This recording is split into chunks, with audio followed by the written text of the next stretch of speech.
শেষ বাঁশি বাজতেই যেন থমকে গেল সময়। গ্যালারির এক প্রান্তে স্পেনের উল্লাস, অন্য প্রান্তে নিস্তব্ধতা। সেই নীরবতার মাঝেই দাঁড়িয়েছিলেন লিওনেল মেসি। কয়েক মুহূর্ত আগেও যিনি ছিলেন আর্জেন্টিনার শেষ আশা, শেষ বাঁশি বাজার সঙ্গে সঙ্গেই তিনি হয়ে গেলেন ভেঙে যাওয়া এক স্বপ্নের প্রতীক। চোখের জল আর আটকাতে পারলেন না আর্জেন্টিনার অধিনায়ক। নিউ ইয়র্কের নিউ জার্সির মেট লাইফ স্টেডিয়ামে টানা দ্বিতীয় বিশ্বকাপ জয়ের স্বপ্ন নিয়ে মাঠে নেমেছিল আর্জেন্টিনা।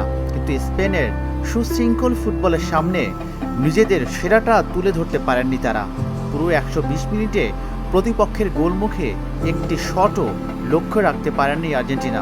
শেষ পর্যন্ত 1-0 গোলের পরাজয়ে শিরোপা ধরে রাখার স্বপ্ন ভেঙে যায় বর্তমান চ্যাম্পিয়নদের।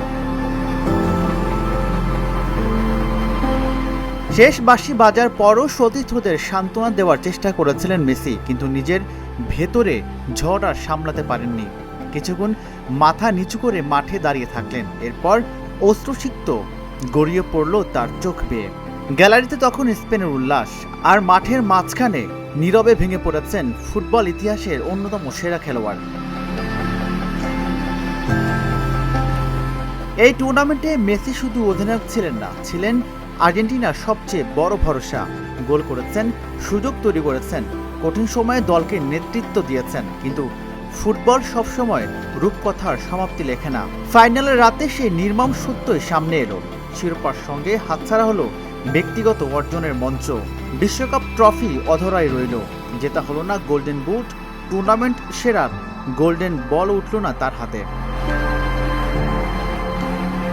ট্রফি হাতছাড়া হয়েছে, ব্যক্তিগত কোনো পুরস্কারও জোটেনি।